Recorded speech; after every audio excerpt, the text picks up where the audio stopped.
We're in the Deep Silver booth here at Gamescom, and we've just seen a demo of Risen 2 Dark Waters, the pirate-themed sequel to the first Risen game, still developed by Piranha Bytes, and we thought we'd ask a few questions about the game and about the living, breathing world, because that's really what it is. Yes, absolutely. Risen 2 is all about creating living and breathing world where you can run around in an open world game and interact with the game world and also experiment with the game world. As we showed you in the demo, when you're entering rooms, for example, we are not allowed in. Guards will come in, draw the weapons, really, show you that you're not allowed here. And but of course, we also want to be predictable. So actually, what we do also, we do give the gamer warnings. So when you're entering a building, for example, we have this quest where you have to meet the Governor Di Fuego. And when you enter the building and you're half naked, a guard tells you that you're not supposed to be half naked showing up with the governor. But when you're carrying on, he will draw your weapon and he will make clear that you have to get the clothes somewhere. And where you get the clothes from is actually your problem. You can ask people if someone sells clothes. You can actually knock people down and get their clothes. You can actually run around in barracks, for example, and find clothes there. So there are many different ways of solving one problem.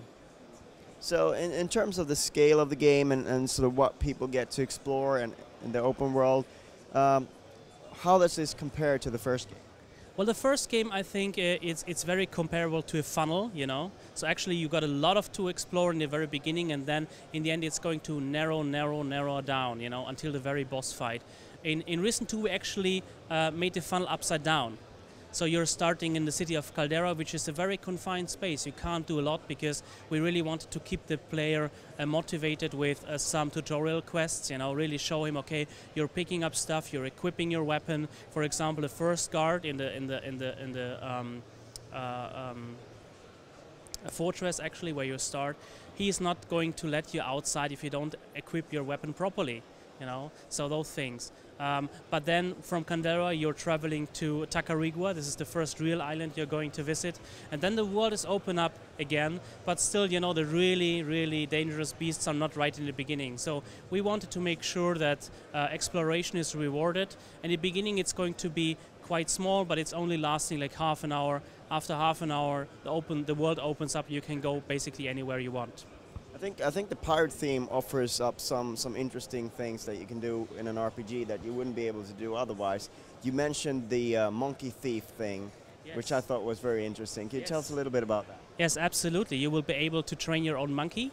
So you will get a small monkey, and when you activate this item actually in your inventory, you're getting transformed into this monkey, which means you can steer the monkey around, you can jump with this monkey, you can crawl into windows and actually steal stuff from the houses there when you're when they don't see you. Obviously, when they see you, actually the NPC reaction is going to be, oh, this nice little creature, do you want like a cookie or something like that? When they see you're entering the house, they will actually follow you, they will tell you, hey, nice little creature, really don't steal anything. When you steal something, you're going to kill you.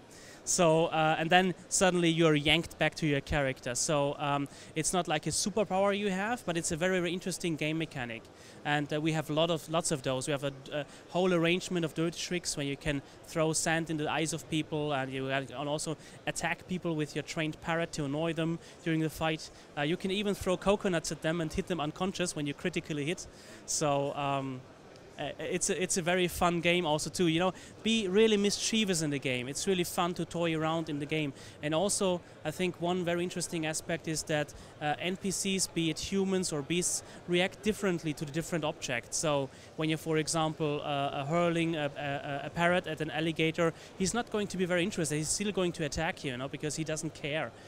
If you, for example, throw the sand into a gorilla's eyes, he's not going to be distracted. He's going to be enraged. And so he's going to be tougher, So you really have to find your way through the game. I think infiltrating the pirates, which is the objective of the hero in this game, is an interesting narrative device, and sort of lets you be do you really want to be a pirate and go all the way, or do you still want to be honorable, and gives the player that choice? Yeah, absolutely. In the end game, I have still to say that you're going to end up as a pirate captain, no matter how you're deciding. However, the interesting plot mechanic is that you really, for once you're on the pirate, first you're starting on the acquisition side, and then you're suddenly seeing that they are employing slaves, and they're really they're not treating them as human beings.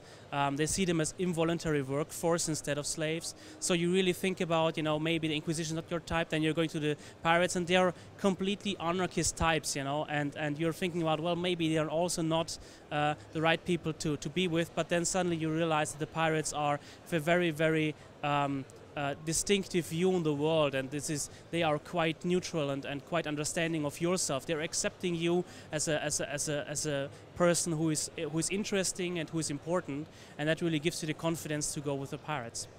And one thing you did show off here for the first time was the Xbox 360 code. Could you tell us through a little bit about what you want to achieve with the console version? Absolutely, yes.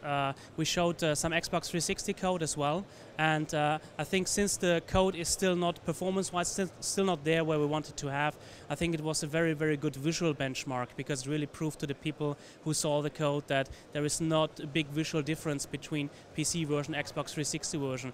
What we really want to do is give the players the same experience, the same immersive world as on Xbox 360 and PlayStation 3, by the way, as on PC.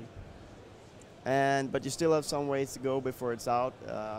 Where are you at in development right now? Yes, absolutely. We are now in early beta phase, and we're looking at a release window of first half of 2012.